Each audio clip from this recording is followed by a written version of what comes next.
नमस्कार, पक्ष विपक्ष में आपका स्वागत है। मैं हूं आपके साथ रविंद्र सिंह। बात करते हैं असम की, क्योंकि असम में तू मैं शुरू हो चुकी है, सियासी जंग भी शुरू हो चुकी है। एक तरफ सरकार अपनी पीठ थपथपा रही है तो दूसरी तरफ विपक्षी दल उनके दावों को खोखला बता रहा है। खबर समझते हैं, फिर आगे बढ़ते हैं। असम में हेमंत बिस्वा शर्मा के नेतृत्व वाली सरकार का 1 वर्ष पूरा हो गया। 1 साल पूरा होने पर हेमंत बिस्वा सरकार ने अपनी उपलब्धियों पर एक रिपोर्ट कार्ड जारी किया है, जिसमें सरकार द्वारा किए गए काम को बताया गया है। सरकार की रिपोर्ट कार्ड में सबसे पहले असम में अपराध में कमी और पुलिस की कार्रवाई के बारे में बताया गया है, जिसमें उल्लेख किया गया है कि असम राज्य में लंबित मामलों की संख्या जो मई 2021 के अंत में करीब 1,09,000 थी, अब अप्रैल 2022 के अंत तक कम होकर करीब 84,000 रह गई। वहीं पिछले वर्ष के दौरान प्रति लाख जनसंख्या पर औसत अपराध दर 384 थी, जो अब घटकर 222 हो गई है। इसके अलावा दावा किया गया है कि जब से वर्तमान सरकार ने सत्ता संभाली है, असम पुलिस ने मानव तस्करी के 141 मामले दर्ज किए हैं। 104 से अधिक मानव तस्करों को गिरफ्तार किया गया है और लगभग 250 लोगों को बचाया गया है। वहीं अरुणोदय योजना के माध्यम से 19 लाख महिलाओं को मिलने वाली प्रत्यक्ष वित्तीय सहायता को 1,000 रुपए प्रति माह से बढ़ाकर 1,250 रुपए प्रति माह कर दिया गया। असम सरकार ने पड़ोसी राज्य के साथ सीमा विवाद को भी सुलझाने की कोशिश की है, जिसमें मेघालय के साथ बातचीत काफी आगे बढ़ गई है और अरुणाचल और नागालैंड से भी विचार विमर्श हो रहा है। उधर कांग्रेस ने हेमंत बिस्वा शर्मा सरकार के 1 साल पूरे होने पर निशाना साधा। असम पीसीसी के अध्यक्ष भूपेन बोरा ने पूछा है कि पिछले 1 साल में 200 युवाओं को प्रतिबंधित उल्फा आई में क्यों शामिल होना पड़ा। अगर ये सत्तारूढ़ सरकार के लिए एक सफल वर्ष था, उन्होंने आरोप लगाया कि आज राज्य में हजारों युवा सरकारी नौकरियों से वंचित हैं, जिसके चलते वो आतंकियों के साथ जुड़ रहे हैं। बोरा ने कहा कि चरमपंथी समूहों में शामिल होने की बढ़ती प्रवृत्ति के लिए कांग्रेस ने स्पष्ट रूप से बेरोजगारी को जिम्मेदार ठहराया है। बोरा ने पूछा, हर साल 1 लाख बेरोजगार युवाओं को नियुक्ति देने के मुख्यमंत्री के वादे का क्या हुआ। मुख्यमंत्री द्वारा अंतिम बजट पेश करने की तिथि तक उनके कार्यकाल में केवल 1,157 नियुक्तियां हुई। वहीं आर्थिक मोर्चे पर कांग्रेस ने कहा कि शर्मा सरकार सिर्फ पैसे उधार लेकर चल रही है। असम का प्रति व्यक्ति ऋण बोझ कांग्रेस सरकार के समय में 10,760 रुपए से बढ़कर अब 37,000 रुपए हो गया। पिछले 1 साल में मौजूदा सरकार ने 1 लाख करोड़ से अधिक का कर्ज लिया है। इसके अलावा राज्य मंत्रिमंडल ने 16,000 करोड़ रुपए के और ऋण को मंजूरी दी है। बोरा ने कहा, चाय बागान श्रमिकों के दैनिक वेतन को बढ़ाकर 365 रुपए करने के वादे पर बोरा ने यह भी कहा कि राज्य के चाय बागान मजदूर मूल्य वृद्धि के कारण सबसे खराब संकट से गुजर रहे हैं। पीसीसी अध्यक्ष ने मुख्यमंत्री पर फर्जी मुठभेड़ों का आरोप लगाते हुए उन पर कटाक्ष भी किया। उन्होंने कहा, सीएम खुद जज बने हैं और 47 लोगों की मौत की सजा दी है। उनकी सरकार कानून को अपने हाथ में लेने और असमिया लोगों को मारने में सफल रही है। कानून व्यवस्था अव्यवस्थित है, चरमरा चुकी है। फिलहाल आरोप प्रत्यारोप के सियासी खेल में कौन किसे मात दे पाता है, ये तो कहना मुश्किल है। हमारे साथ दोनों खास मेहमान जुड़े हैं, उनसे हम चर्चा को आगे बढ़ाएंगे और समझेंगे कि किसकी बात सही और किसकी बात में दम है और किसकी बात में दम नहीं है। रमाकांत मिश्रा भारतीय जनता पार्टी की तरफ से हमारे साथ जुड़े हैं और साथ ही संजीव करमवीर कांग्रेस से अपना पक्ष रखते नजर आएंगे। संजीव जी से शुरुआत करेंगे, क्योंकि आरोप उनकी तरफ से लगाए गए हैं। भारतीय जनता पार्टी अपनी पीठ थपथपा रही है कि हमने जो करके दिखाया है वो बाकी लोग अगर कर लेते तो आज इस तरह की समस्याओं से देश नहीं जूझ रहा होता, पहले निपटा ली गई होती। संजीव जी, आरोप बहुत सारे आपने लगा दिए हैं, लेकिन आपकी सरकार में कुछ बड़े कदम जो उठाए जाने चाहिए थे वो नहीं उठाए गए। अगर आज बीजेपी अपने कामों पर पीठ थपथपा रही है तो क्यों आपके पेट में दर्द हो रहा है? भारतीय जनता पार्टी कोई भी कार्य करे, दर्द तो तब होगा जब वो राजनीतिक पार्टी है और सत्ता में जो भी है। तो सरकार के खिलाफ विपक्ष का यह फर्ज बनता है कि सरकार के गलत नीतियों का, जिससे जनता पर गलत प्रभाव पड़े, उसका विरोध करना यह विपक्ष का धर्म भी है और कर्तव्य भी है। पहली बात यह है कि भारतीय जनता पार्टी आज देश के इतिहास में रुपया सबसे निचले पायदान पर है। उस पर डिस्कशन नहीं करा रही है, उस पर एक शब्द नहीं बोलना चाहती है। उससे बचने के लिए देश के ज्वलंत मुद्दे को बेरोजगारी और शिक्षा से डाइवर्ट करने के लिए धर्म और जाति आधारित तरह तरह के हथकंडे अपनाती है, उसी का एक परिणाम ये भी है जो गलत दिशा में भारतीय जनता पार्टी ले जा रही है। मतलब उसके रिपोर्ट कार्ड को आप गलत बता रहे हैं और रुपए पे राष्ट्रीय और अंतर्राष्ट्रीय स्तर पर जो मामले हैं उस पर आप पहुंच गए। हमने तो असम की बात की। असम में जिस तरह के आरोप लगा रहे हैं उस पर बताइए ना, क्या कहना। अगर असम में उसने रिपोर्ट कार्ड अच्छा दिया है, 1 साल के अंदर वो अपनी पीठ थपथपा रही है, तो उसमें क्या दिक्कत है कांग्रेस को? कांग्रेस को दिक्कत यह है कि भारतीय जनता पार्टी सही मुद्दों से देश को और हर राज्य को भटकाना चाहती है।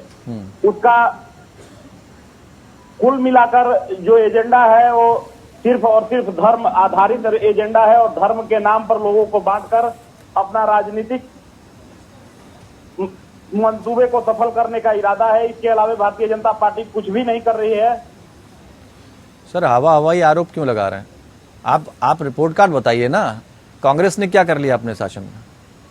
वो तो अपनी हर एक चीज का रिकॉर्ड रखते हैं, जनता के सामने पेश कर देते हैं। आपके पास अगर कोई रिकॉर्ड है कि आपने इस समय में ये अच्छे काम किए तो उसको गिना दीजिए। रविंद्र जी, कांग्रेस पार्टी ने वही काम किया है इतने दिनों में जो सरकारी संस्थाओं के बीजेपी पिछले 8 सालों तक औने पौने दाम में निजी चंद उद्योगपति मित्रों के हाथों में बेचने का काम कर रही है। सर असम पर आइए ना, वो तो मुद्दे अलग हैं, हम बात असम की कर रहे हैं। आप ऐसे मुद्दों पर चले जा रहे हैं, उस पर फिर किसी दिन चर्चा कर लेंगे, तब आप अपनी बात रख लीजिएगा। जी, आप अपनी बात असम पर रखिए या फिर आप विचार कर लीजिए या आप एक काम करिए। अगर देश का या किसी राज्य का हो, असम हो या कहीं का, अगर युवा गलत दिशा में भटकती है, अगर वह गलत तरफ जाती है, अगर आतंकवादी गतिविधियों में आपराधिक गतिविधियों में संलिप्त होती है, उसका जिम्मेवार कौन होता है? जो वहां का तत्कालिक सरकार राज्य सत्ता में बैठी होती है। इसके लिए कौन जिम्मेवार है? अभी के घटनाक्रम के लिए हेमंत बिस्वा शर्मा सरकार जिम्मेवार है। और हेमंत बिस्वा शर्मा सरकार जिस दिन से चीफ मिनिस्टर की गद्दी पर बैठे हैं, सिर्फ और सिर्फ धर्म के नाम पर आग उगलने का काम कर रहे हैं, जिससे धार्मिक उन्माद बढ़े। असम के लोग अपने विकास और रोजगार खोजने की जगह पर सरकार से कोई भी प्रश्न न कर सके, उनका ध्यान भटका रहे तथा वो धार्मिक उन्माद में से ग्रसित होकर तरह तरह के उलझनों में उलझे रहे। चलिए रमाकांत जी, कई तरह के आरोप लगाए हैं, व्यवस्थाओं की बात कर रहे हैं कि भारतीय जनता पार्टी जो है धार्मिक उन्माद को जन्म देती है, युवाओं को रोजगार देती नहीं है, दावे जितने भी करती है वो सब झूठे हैं। असम में भी जिस तरह के दावे वो कर रही है, ऐसी दावे वहां के मजदूरों से भी किए थे, जो चाय बागान में काम करने वाले मजदूर हैं। उनको लेकर अभी तक जो उनकी सैलरी बढ़ाने की बात की गई थी, उस पर भी अभी तक कोई विचार, कोई चिंतन नहीं किया गया है। जब भी आंकड़े लेके आते हैं झूठे रहते हैं। देखिए रविंद्र जी, ऐसा है, प्रादेशिक स्तर पर हो चाहे सामाजिक स्तर पर या देश के स्तर पर, हर प्रदेश को एक मूलभूत इंफ्रास्ट्रक्चर की जरूरत होती है, चाहे शिक्षा हो, स्वास्थ्य हो, कानून व्यवस्था हो। इसकी बेहतरी के लिए जो है तो प्रदेश को बेहतर बनाने के लिए जो कदम होते हैं, ये उठाने के लिए हर एक सरकार की जिम्मेदारी है। और उसके ऊपर में जहां तक संवेदनशीलता के साथ इस तरह से वहां पर कदम उठाए जा रहे हैं, निश्चित तौर पर अगर आप देखेंगे तो चाहे उग्रवादी संगठनों के साथ जो समझौते हैं, चाहे 23 जिलों में ये जो है जिस तरह से हटाए जाने की बात हो रही है यहाँ पर, जैसे अगर अप्रैल 2022 से नई शिक्षा नीति की वहां पर कवायद हो रही है, जो स्टार्ट हो रहा है। जहां तक असम के, मैं सारे आरोप को एक ही साथ पहले असेंबल करके मैं जवाब दे रहा हूँ। जहां तक बात है असम में चाय मजदूरों की जिस तरह से बात हो रही है, उसमें जो केंद्रीय जो वहां के जो स्टेट सचिव हैं, मैं उनका नाम लेता हूं, मैं उनका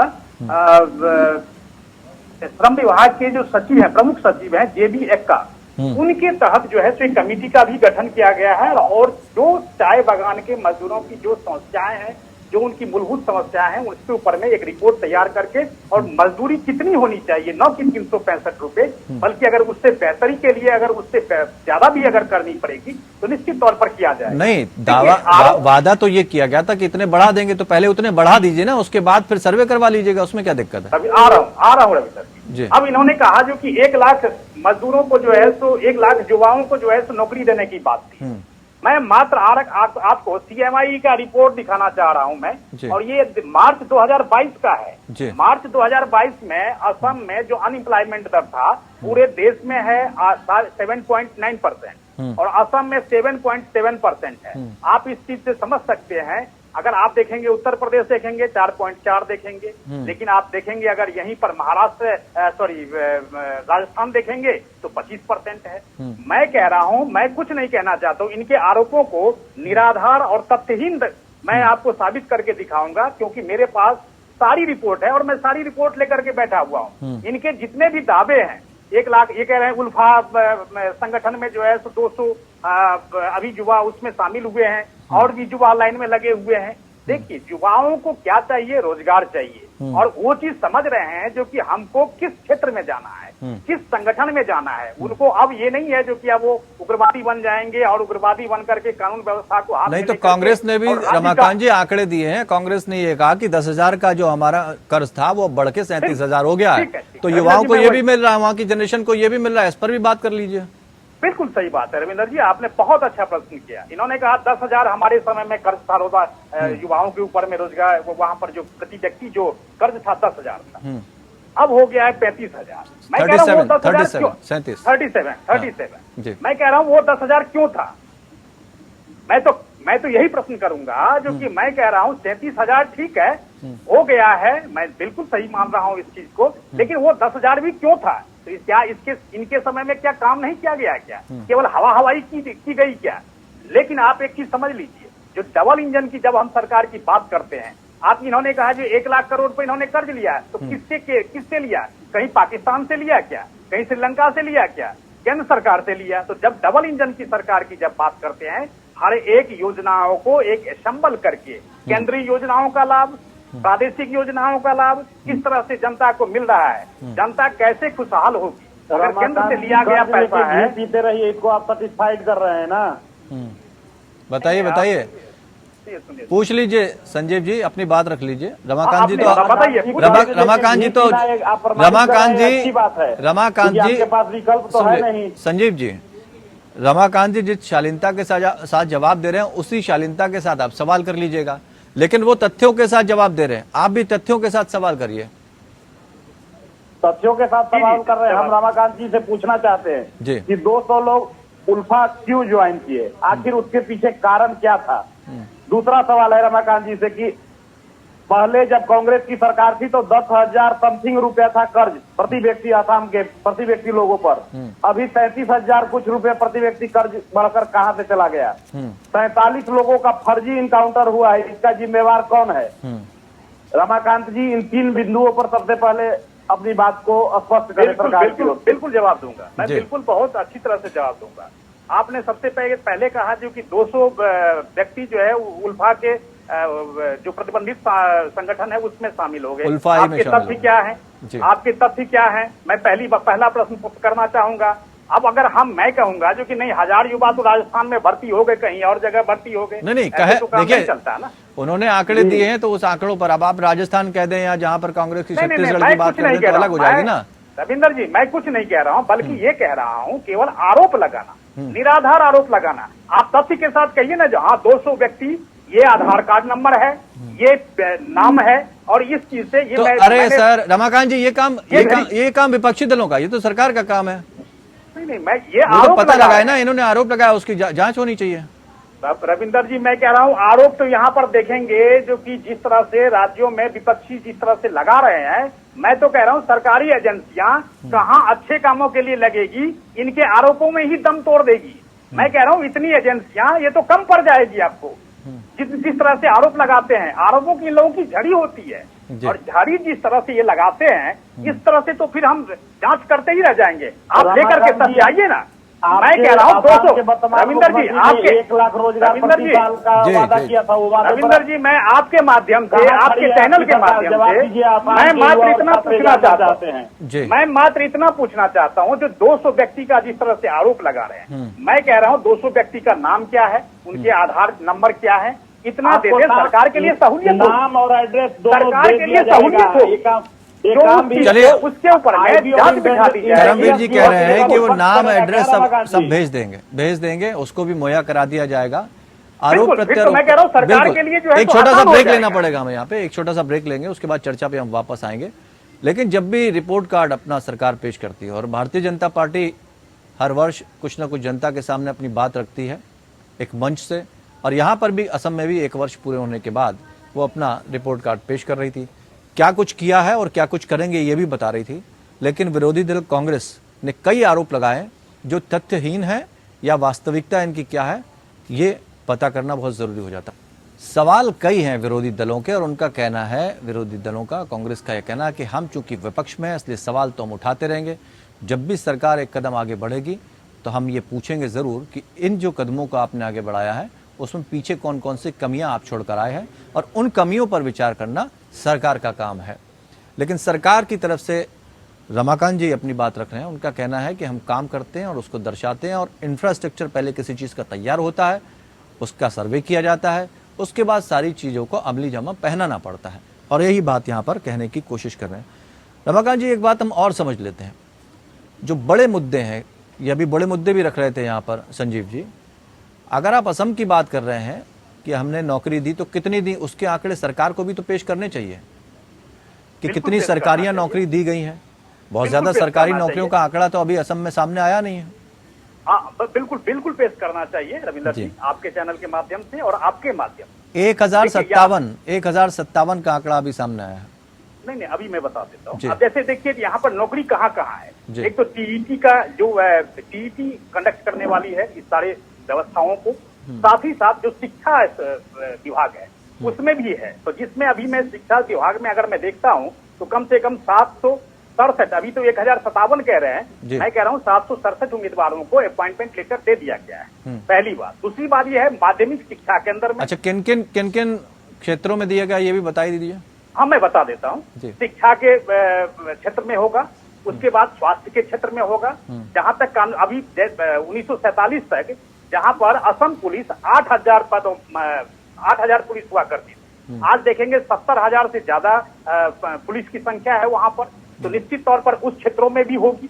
और जहां तक बात है जो कि अभी जैसे कानून व्यवस्था के साथ साथ एक चीज और वो है वहां पर रविंदर जी, मैं बहुत ही अहम मुद्दा है। जिस तरह से पंजाब में एक नशा का एक जो वहां पर एक केंद्र बना हुआ था, असम भी उसी क्षेत्र में जा रहा था, उसी रास्ते पे जा रहा था। उसको रोकने के लिए सरकार ने बहुत ही संवेदनशीलता के साथ उस पर में भी काम किया है। और जहां तक बात है, देखिए कानून व्यवस्था की बात है, उग्रवादी संगठनों के साथ जिस तरह से समझौते प्लस एएफएसपीए के जिस तरह से 23 जिलों में हटने की बात हो रही है। देखिए रोजगार से लेकर के कानून व्यवस्था या जो एजुकेशन इंफ्रास्ट्रक्चर है उसको अपग्रेड करने की जो व्यवस्था है, ये सारी व्यवस्थाएं उसके ऊपर में काम चल रहा है। और आपको मैं बिल्कुल विश्वास के साथ कह सकता हूं जो कि जिस तरह से सरकार काम कर रही है, ये 1057 पता नहीं कहां से आंकड़े लेकर के, मैं तो सीएमआई की रिपोर्ट लेकर के बैठा हुआ हूं जो मार्च 2022 का अपग्रेडेड है और उसमें बता रहा हूं जो कि 7.7%। आप देख लीजिएगा रविंदर जी, नहीं होगा तो मैं आपको इसकी कॉपी उपलब्ध करवा दूंगा। निश्चित तौर पर 7.7% अनएम्प्लॉयमेंट है। जरूर है जो कि नए जो युवा आ रहे हैं उसके लिए रोजगार उपलब्ध कराना सरकार की जिम्मेदारी है निश्चित तौर पर। लेकिन सरकार की जिम्मेदारी केवल सरकारी नौकरी देना ही रोजगार नहीं होता, बल्कि उसके लिए इंफ्रास्ट्रक्चर आप डेवलप जब करते हैं, चाहे निजी में हो, संस्थानों में हो, चाहे सरकारी संस्थानों में हो, रोजगार वहां भी सृजन होता है। तो एक माहौल बनाने की जो प्रक्रिया है, निश्चित तौर पर रोजगार बिल्कुल वहां पर आएगी। और इसमें कोई दो मत नहीं जो कि वहां पर एक समय जब ऐसा आएगा जो कि वहां पर जब ये हम 7.7% की बात करते हैं, हम उससे नीचे भी आ सकते हैं। सर, आपने इतनी बातें, बहुत बेहतरीन बातें की असम को लेकर। अगर इस तरह की रणनीति बना रहे हैं तो बहुत अच्छी बात है, लेकिन इसी तरह के कुछ मुद्दे राष्ट्रीय भी हैं। अगर पीठ अपने ऊपर थपथपाती है, अपनी पीठ थपथपाती है सरकार, तो इसका भी जवाब दिया जाना चाहिए। ये जो पेपर लीक के मामले सामने आ जाते हैं और एक नहीं बार बार आ रहे हैं, उस पर किसकी पीठ थपथपाई जाएगी? उस पर क्या कुछ जवाब मिलता नजर आएगा? बिल्कुल बिल्कुल। देखिए रविंदर जी, ऐसा है, इस तरह के जो काम करने वाले व्यक्ति हैं, मैं कह रहा हूं, बल्कि पार्टी का एक प्रवक्ता होने के नाते मैं आपको बताता हूं और विश्वास दिलाता हूं, जो ऐसे कानून व्यवस्था को हाथ में लेने वाले, ऐसे कानून को हाथ में लेने वाले, ऐसे जो भी कोई खेल खेल रहा है, उसको बिल्कुल उसके ऊपर में नजरअंदाज नहीं किया जाएगा, बल्कि उसको सख्ती से सख्ती इसके ऊपर में कार्रवाई होगी। हाँ, कहीं गंभीरता जो है ना किसी भी चीज पे, अगर कोई गलती किसी चीज से होती है, किसी व्यक्ति से होती है, एक बार अगर वो इंसिडेंट होता है तो समझ में आता है कि उस पर ठोस कार्रवाई हुई और जो इस तरह के काम करने वाले हैं उनको सबक मिल गया। लेकिन अगर रिपीटिशन कंटिन्यूअसली होता जा रहा है तो आपको लगता नहीं कि सवाल खड़े होना लाजमी है? जब ठीक वहां बात, पर ये बिल्कुल। स्थिति बन नहीं रही, असम को कैसे भरोसा दिलाएंगे आप? बिल्कुल ठीक कहा आपने, क्योंकि जब रिपीट होता है कोई भी काम तो निश्चित तौर पर सरकार के ऊपर में एक तरह से प्रश्न चिन्ह लगने लगता है। लेकिन आपको मैं विश्वास दिलाता हूं, क्योंकि इस तरह की जो व्यवस्था है इसके ऊपर में कमी आएगी। सरकार बिल्कुल संवेदनशील है और इसमें कोई दो मत नहीं। मैं आपको विश्वास और स्पष्टता कहना चाहूंगा कि इसके ऊपर में भी बिल्कुल रोक लगेगा और सरकार की हर एक, चाहे कानून व्यवस्था हो, चाहे शिक्षा हो, चाहे स्वास्थ्य हो, चाहे जो भी व्यवस्था हो, इसके ऊपर में सरकार संवेदनशील है और देखेंगे इसमें परिवर्तन आता जाएगा। चाहे चाय बागानों के मजदूरों की बात हो, निश्चित तौर पर वहां पर इस तरह से ये कोई 5 साल की प्रक्रिया नहीं थी। ये मजदूरों की जो समस्या ही बहुत वर्षों से आ रही थी। तो कांग्रेस जिस तरह से वहां पर खेल रही थी, वहां पर एक बरगलाने का काम कर रही थी, एक भ्रांतियां जो पैदा कर रही थी, आज भी वही चीज है। देखिए, जनता का अधिकार है जो हमसे वो रिपोर्ट ले। आपने देखा होगा जो उत्तर प्रदेश के अंदर में 30 दिन के अंदर में हम लोगों ने रिपोर्ट पेश किया। तो जनता से सीधा संवाद कौन करता है सर? सरकार करेगी ना, सरकार करेगी ना। इतने वर्षों में जितने कार्यकाल में आपकी सरकार रही, उसमें कितनी बार जनता से संवाद किया गया? नहीं, जनता से संवाद तो हमेशा से करते आए हैं। हमारे मैनिफेस्टो में ही होता है जो कि जनता से संवाद करना। अगर मान लीजिए जनता का तो अधिकार बनता है वो हमसे सवाल करे, सवाल करे। संजीव जी, एक एक आंकड़ा पेश कर दिया, एक एक चीज का स्पष्टीकरण दे दिया है रमाकांत जी ने। मुझे लग रहा है इससे बेहतर कोई अपनी बात कैसे रख सकता है। सवाल आपके काफी गंभीर हैं, लेकिन या तो आप रख नहीं पा रहे उनको सही से, या आप पूरी तैयारी के साथ आए नहीं हैं। नहीं, पूरी तैयारी के साथ आए हैं रविंद्र जी। इनसे पूछना, तैयारियां फीकी क्यों लगती हैं? 200 लोग उल्फा के ज्वाइन किए हैं, उनका पूरा विवरण प्रेस कॉन्फ्रेंस में हमारे पीसीसी प्रेसिडेंट जल्द ही देने वाले हैं। पहला। दूसरा, हम इनसे ही पूछना चाहते हैं कि जब कांग्रेस की सरकार इतनी बुरी थी और भाजपा की सरकार इतना अच्छा काम कर रही है आसाम में, तो प्रति व्यक्ति कर्ज दर बढ़कर 3 गुना से अधिक क्यों हो गया है? इसका इनके पास कोई जवाब नहीं है। अपना बेतुका दलील दे रहे हैं, इसके अलावा इनके पास कोई आधार नहीं है। हेमंत बिस्वा शर्मा सरकार ने वादा किया था कि हम प्रति वर्ष 1 लाख लोगों को रोजगार देंगे। अभी तक जो 1 वर्ष होने पर इनकी नियुक्तियां हुई है, वो इनका 1000 समथिंग जो बहाली हुआ है, मतलब 1500 के आसपास इनकी बहाली हुई है।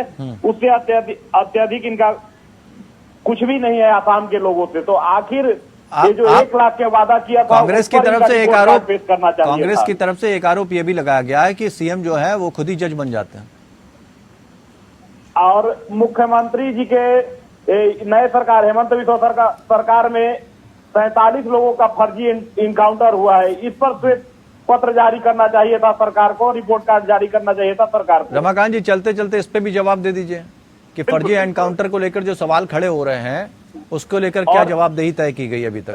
रविंदर जी, मैं आपके चैनल के माध्यम से कहना चाहूंगा। सुन लीजिए, जवाब सुन लीजिए। मैं आपके चैनल के माध्यम से कहना चाहूंगा, देखिए, कोई भी व्यक्ति कानून या संविधान से बड़ा नहीं है।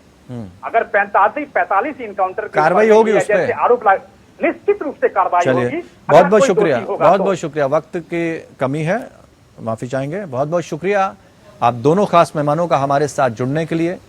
पक्ष विपक्ष में हमने दोनों की बातें सुनी, आरोप भी सुने और उन आरोपों पर जवाबदेही भी सुनी। तो आप कितना सहमत हैं ये आप तय करिए कि असम को लेकर जितनी बातें भारतीय जनता पार्टी ने रखी, आप उससे सहमत हैं, या कांग्रेस ने जो सवाल दागे हैं वो बहुत गंभीर सवाल हैं और उन पर भी चिंतन होना चाहिए, उनके भी जवाब जनता के सामने आने चाहिए। फिलहाल पक्ष विपक्ष में इतना ही। जुड़े रहिए हमारे साथ।